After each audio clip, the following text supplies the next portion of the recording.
First question ஒற்றுப்பிழையை சரி செய்க. வள்ளலார் அருளிய வழிகளை கடைபிடித்து ஒழுகினால் மனிதநேயம் மலரும். இந்த கொஸ்டினுக்கான ஆன்சர் வந்து பார்த்தீங்கன்னா டி ஆப்ஷன் தான் கரெக்டாக இருக்குது. வள்ளலார் அருளிய வழிகளை கடைபிடித்து ஒழுகினால் மனிதநேயம் மலரும். அடுத்து பாருங்க, பிழையற்ற தொடரை தேர்க. இந்த கேள்விக்கு பார்த்தீங்கன்னா ஏ ஆப்ஷன் கரெக்டு. எப்படின்னு பார்த்தீங்கன்னா, அமைச்சர் பதவியேற்றவுடன் பாராட்டுகள் குவிந்தன, தொண்டர்கள் பரிசு பொருட்களை குவித்தனர். அப்போ பரிசு பொருட்களை தான் நம்ம குவிக்க முடியும், ஓகேங்களா? அதேமாரி பாராட்டுக்கள், அதாவது அமைச்சர் வந்து ஒரு மரியாதைக்குரிய நிமித்தம், அதேமாரி குவிந்தன, அது ஒரு மரியாதைக்குரிய நிமித்தம். அப்போ பார்த்தீங்கன்னா பாராட்டுகள் குவிந்தன, பரிசு பொருட்களை குவித்தனர், ஓகேங்களா? அப்போ இந்த கேள்விக்கு வந்து ஏ ஆப்ஷன்.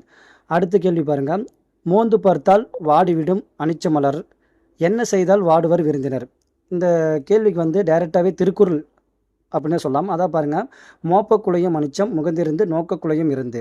அதாவது மோந்து பார்த்தால் அனிச்ச மலர் வாடிவிடும், அதுபோல் நம்மளுடைய முகம் மாறினால் விருந்தினுடைய உள்ளம் மாறிவிடும். அப்போ நம்ம எதை மாறும்போது விருந்தினுடைய உள்ளம் மாறும், நம்மளுடைய முகம் மாறும்போது, அதான் முகம் திரிந்து நோக்கினால் விருந்தினுடைய உள்ளம் வாடிவிடும். அதை தான் இந்த திருவள்ளுவர் வந்து இந்த திருக்குறளில் சொல்லியிருப்பார். கேள்விக்கான ஆன்சரும் வந்து முகந்திருந்து நோக்கினால் தான் ஆன்சரு, டி ஆன்சர். நாற்றிசையும் செல்லாத நாடில்லை, அந்நாடு வேற்று நாடு ஆகா தமவே ஆம் ஆயினால் ஆற்றுனா வேண்டுவது இல், பழமொழினாரு. இப்போ கேள்வி என்னன்னா, இப்பாடலில் இணை எழுத்து இடம்பெற்றுள்ள சொல் எதுன்னு கேட்டிருக்கிறாங்க, ஓகேங்களா? அப்போ இணை எழுத்துனா என்னது? இப்போ ஃபஸ்ட்டு என்ன கான்செப்ட்டு, ஒலிக்கிற முயற்சியும் பிறக்கிற இடமும் ஒரே மாதிரி இருந்தால் அதான் இணை எழுத்துன்னு சொல்லுவாங்க. எக்ஸாம்பிளுக்கு வல்லின எழுத்து 6 எழுத்துக்களுக்கும் இணை எழுத்து எதுன்னு கேட்டால் மெல்லின எழுத்துன்னு சொல்லுவாங்க. அதேமாதிரி மெல்லின எழுத்துக்களுக்கு 6 இணை எழுத்துக்கள் எதுன்னு கேட்டிங்கன்னா, அந்த 6 எழுத்துக்களுக்கு இணை எழுத்து எதுன்னு கேட்டால் வல்லின அந்த 6 எழுத்துக்கள்னு சொல்லுவாங்க. இடைநிலை எழுத்துக்களுக்கு அதேன்னு சொல்லுவாங்க. தமிழ் எழுத்துக்கள் ஆயுத எழுத்துக்களுக்கு தான் இணை எழுத்து இல்லைன்னு சொல்லுவாங்க. இப்போ பாருங்கள், இந்த வேண்டுவதுங்கிற அப்படிங்கிற அந்த கேள்வியில் 3 சொல்லி நான் வந்திருக்குது. அப்போ அந்த மெல்லின அந்த மெய்யெழுத்தை அடுத்து வல்லின இணை எழுத்து எதுன்னு பார்த்தீங்க அப்படின்னா டா. அது டா தான் வரணும் அவசியம் இல்லை. டாட்டா டி2 அந்த டாட்டா 2 எழுத்தில் எந்த எழுத்து வந்தாலும் அதுக்கான இணை எழுத்து தான். அப்போ இதில் கரெக்டாக இருக்குது. ஏன்னா நாக்கு அடுத்து டா வரிசை தான் வந்திருக்குது. அதனால் இந்த கேள்விக்கான ஆன்சர் வந்து ஆப்ஷன் டி தான் ரைட்டு, வேண்டுவது ரைட். அடுத்த கொஸ்டின், தொல்காப்பியர் குறிப்பிடும் உவன் உவல் உவர் உது உவை என்பன என்ன சுட்டுன்னு கேட்குறாங்க கேள்வியில், ஓகேங்களா? அண்மை சுட்டுனா கட்டாயமாக ஈ வரிசையில் தான் வரும், ஓகேங்களா? சேய்மை சுட்டுனா ஆ வரிசையில் தான் வரும். சுட்டு திரிப்புனா கம்பல்சரி அந்த இந்த அப்படிங்கிற கான்செப்டில் தான் வரும். இப்போ இந்த 3 கான்செப்டில் இல்லாத போது இந்த சுட்டு வந்து நம்ம ஈஸியாக ஆன்சர் சொல்லிடலாம், இடைநிலை சுட்டுன்னு சொல்லலாம். ஏன்னா அண்மை சுட்டுனா ஈ வரிசையில் வரணும், சேய்மை சுட்டுனா ஆ வரிசையில் வரணும், சுட்டு திரிவுனா அந்த இந்த அப்படிங்கிறத வரணும். ஏன்னா சுற்றெழுத்துக்கள் வந்து மாற்றம் திரிந்து அந்த இந்தன்னு மாறும். இப்போ இதில் 3த்துலையுமே இது வராதனால இது உவன் உவலுங்கிறது வந்து நம்ம டைரெக்டாகவே சொல்லலாம், இடைநிலை சுட்டுன்னு சொல்லலாம், ஓகேங்களா? சரியான தொடரை தேர்வு செய்க. இதில் பாருங்கள், மாடுகள் மேய்ந்தது, அதாவது மாடுகள்ங்கிறது என்பது அக்ரிணை பன்மையில் வந்திருக்குது. ஆனால் மேய்ந்தது என்பது எப்படி இருக்குதுன்னா ஒருமையில் வந்துருக்குது. அப்போ அது தவறு. ஏன்னா பன்மையில் வந்தால் பன்மையில் தான் முடியணும், பன்மையில் ஒன்றும் ஒருமையில் ஒன்றும் வரக்கூடாது, அது தவறு. அதேமாதிரி பறவைகள் பறந்தது, பறவைகள்ங்கிற என்பது அக்ரிணை பன்மையில் வந்திருக்குது. ஆனால் பறந்தது என்பது ஒருமையில் வந்துருக்குது, அப்போ இதுவும் தவறு. மரம் வளர்ந்தன, மரம் என்பது ஒருமையில் வந்திருக்குது, வளர்ந்தன என்பதுங்கிறது வந்து பன்மையில் வந்துக்குது. அப்போ ஒருமை பன்மைன்னு வந்தால் அது தவறு. இங்கே கேட்டுக்கிறது சரியான தொடரை தெரிவு கேட்டாங்க. இப்போ இந்த கொஷின் பாருங்கள், செடி கொடிகள் காற்றில் அசைந்தன. செடி கொடிகள்ங்கிறது என்பது அக்ரிணை பன்மை, காற்றில் அசைந்தன, அசைந்தனங்கிறது பன்மை. அப்போ கரெக்டான வார்த்தை பார்த்தீங்கன்னா செடி கொடிகள் அப்படிங்கிறது பன்மை, அசைந்தனங்கிறது பன்மை. அப்போ இந்த கேள்விக்கான ஆன்சர் வந்து டி, ஓகேங்களா? அடுத்த கேள்வி பாருங்கள், பிழையற்ற தொடரை கண்டறிக. பிழையற்ற அப்படின்னா சரியான தொடர் கேட்குறாங்க. இந்த கேள்விக்கான ஆன்சர் வந்து மகுடு வந்தால் அப்படிங்கிற ஆன்சர் தான் கரெக்டு. பழமொழியினை நிறைவு செய்க. மாலை சுற்றி பிறந்த பிள்ளை மாமனுக்கு ஆகாது, இதுதான் அந்த பழமொழி. அதனால் இந்த டைரெக்டாக இதுக்கான ஆன்சர் வந்து ஆப்ஷன் டி தான்.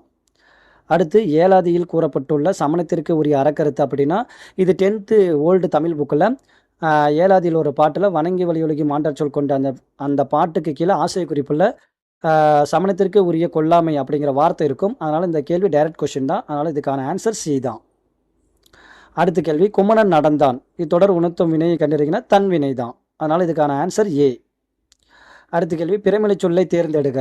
அதில் பார்த்தீங்கன்னா வாடகை என்பது ஒரு பிறமொழி சொல், அதனுடைய தமிழ் சொல் வந்து குடிக்குழின்னு சொல்லுவாங்க. அப்போ இதுக்கான ஆன்சர் வந்து சி. அடுத்த கேள்வி, அறியாத பையன் என்பது எவ்வகை பெயரச்சத்தை குறிக்கிறது அப்படின்னு கேட்டுக்கிறாங்க. இந்த கேள்விக்கு வந்து தெரிநிலை பெயரச்சம் வரலாம். ஓகேங்களா? ஏன்னா, என்ன கான்செப்ட்ல இது வந்திருக்குது அப்படின்னு கேட்டா, தெரிநிலை பெயரெச்சம் வந்து 3 காலங்களையும் வெளிப்படுத்தும், செயலையும் வெளிப்படுத்தும். அது மட்டும் இல்லாம இந்த உடன்பாட்டிலயும் வரும், எதிர்மறையிலயும் வரும். இது 10த் ஓல்டு தமிழ் புக்ல எப்படி குடுத்துருக்காங்க அப்படின்னா, "உண்ட இளங்கோவன்" அப்படிங்கிறது வந்து இறந்த கால பெயரெச்சம் குடுத்துருப்பாங்க. அது உடன்பாட்டுல வந்திருக்கும்.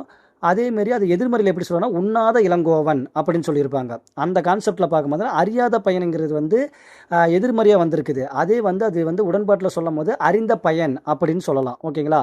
அதனால வந்து இந்த கேள்விக்கான ஆன்சர் வந்து தெரிநிலை பெயரெச்சம் அப்படின்னு சொல்லலாம். நம்ம கவர்மெண்ட் கீ வரும்போது எப்படி வருதுன்னு பார்த்துக்கலாம். ஆனா, இந்த கேள்விக்கான ஆன்சர் எனக்கு தெரிஞ்சு தெரிநிலை பெயரெச்சமா தான் இருக்கலாம். ஓகேங்களா? ஏன்னா, அந்த கான்செப்ட்ட பார்க்கும்போது, அவன் "உண்ட இளங்கோவன், உண்ணாத இளங்கோவன்" கேட்டிருந்தா எல்லாருமே தெரிநிலை பெயரெச்சம் போட்டிருப்பாங்க. ஆனா வந்து மாத்தி கேட்டதுனால எல்லாரும் வந்து ஒரு ட்விஸ்ட் வச்ச மாரி கேட்டிருக்கிறான். ஓகேங்களா? அடுத்து பாருங்க, சிறிய கடிதம். இந்த கேள்வி டைரக்ட் கொஸ்டின் தான். ஏன்னா, சிறிய கடிதம்னா புக்லயே இருக்கு. அதனால வந்து குறிப்பு பெயரெச்சம் தான். ஏன்னா, அது பண்பு தான் உணர்த்துது. அடுத்த கேள்வி பாருங்க. இதுக்கான குறிப்பு பெயரெச்சம். அடுத்து பாருங்க, ஆங்கில சொல்லை கண்டறிக. இதுல வந்து அலமாரி வந்து என்ன மொழி சொல்லுன்னு கேட்டா, இது புக்லயே இருக்கு. போர்ச்சுகீசில். துட்டு என்பது டச்சு. லாந்தர் என்பது ஆங்கில மொழி சொல். அவ்வளோதான். இதுக்கான ஆன்சர் வந்து சி. அடுத்து பாருங்க, பொருள் கண்டறிக. சின்னம்மா, பெரியம்மா. இந்த பெரியம்மாக்கான பொருள் வந்து நம்ம 6த் புக்ல அழகா இருக்குது. அதான் பெரிய திருமகள், அளவு அழைத்தல், துகள், மேன்மை, வயல், வண்டு அப்படின்னு இருக்குது. அப்ப சின்னம்மாக்கு வந்து இமயன், பெரியம்மாக்கு வண்டு. அப்ப இதுக்கான ஆன்சர் வந்து டி ஆப்ஷன். அடுத்து பாருங்க, நகர நகர வேறுபாட்டில் பொறுத்துக. அன்னாளுங்கிறது அவள். அடுத்து உண்ணல்ங்கிறது நினைத்தல். உன்னை நினைக்கிறேன் அப்படின்னா. முன்னாள்னா முற்காலத்தில். எண்ணல்னா என்று சொல்லால். அப்போ இதுக்கான ஆன்சர் வந்து டி ஆப்ஷன் 4, 3, 1, 2. அடுத்து வெற்றி, வீரம், வலி ஆகிய பொருளை தரும் சொல். அப்படின்னா பல சொல் ஒரு பொருளை கொடுக்குற மாதிரி இருக்குது. ஓகேங்களா? பல பொருள் ஒரு சொல்ல தரக்கூடியதாக இருக்குது. அப்போ இதுக்கான ஆன்சர் வந்து விரல் தான். ஓகேங்களா? விரல்னா வலிமை குறிக்கிறது. ஓகேங்களா? அடுத்து பாருங்க, பிரித்தெழுதுக. வேளாண்மை எனும் சொல்லை பிரித்தெழுதுக அப்படின்னா, இதுக்கு கேள்விக்கு வந்து வேல் கூட்டல் நன்மை தான் ஆன்சர். அடுத்த கேள்வி, சேர்த்து எழுதுக. அது கூட்டல் அன்று என்னும் சொல்லை சேர்த்து எழுதுக. இந்த இடத்துல என்ன விதி யூஸ் பண்ணியிருக்கிறாங்க அப்படின்னு பார்த்தீங்கன்னா, உடம்பெடுமை விதி யூஸ் பண்ணியிருக்கிறாங்க. அதனால வந்து அது கூட்டல் அந்த இவ்வு கூட்டல் ஆ சேரும் போது என்ன பண்ணுவோம்னா, வா சேரும். அப்போ அது வந்து இதுக்கான ஆன்சர் வந்து அதுவன்று. நம்ம கவர்மெண்ட் மெட்டீரியலில் வந்து அதாவது கவர்மெண்ட் கீழே எப்படி கொடுக்குறான்னு பார்க்கலாம். அது வரைக்கும் இதுக்கு வெயிட் பண்ணலாம். ஓகேங்களா? அடுத்து சேர்த்து எழுதுக. உள் கூட்டல் மனம். இந்த கேள்விக்கெல்லாம் டைரெக்ட்டா சொல்லலாம். உன் மனம்னே சொல்லலாம். ஏன் அந்த இடத்துல 3 சுழி நா வந்திருக்குது அப்படின்னா, நிலைமொழியில எ ஈற்றெழுத்து வந்து லகரம் வந்து வறுமொழியில வந்து முதல் எழுத்து மகரம் இருந்தால், அதாவது மெல்லின எழுத்து வந்து இது இடைநிலை எழுத்து வந்திருக்குது. மகரம் வந்திருக்குது. அப்ப அந்த லகரத்துக்கு இனமான அந்த மெல்லின எழுத்து எதுன்னு கேட்டா, அது இணை எழுத்து கேட்டா பெரிய நா தான் சொல்லுவாங்க. அத 3 சுழி நா சொல்லுவாங்க. அதனால தான் வந்துட்டு அந்த லகரமானது என்னவா மாறி இருக்குதுன்னா, நகரமா மாறி இருக்குது. அதே இந்த இடத்துல வந்து மனம் அந்த இடத்துல இருக்கிற இடத்துல வல்லின எழுத்து இருந்துச்சுன்னா, அது வந்து டகரமா மாறி இருக்கும். ஓகேங்களா? இப்ப இங்க மெல்லின எழுத்து இருக்கனால, அந்த லாக்கு இனமான அந்த மெல்லின எழுத்து எதுன்னு கேட்டீங்கன்னா, நான் சொல்லுவாங்க. ஓகேங்களா? அதனால இது வந்து இதுக்கான ஆன்சர் வந்து உன் மனம்.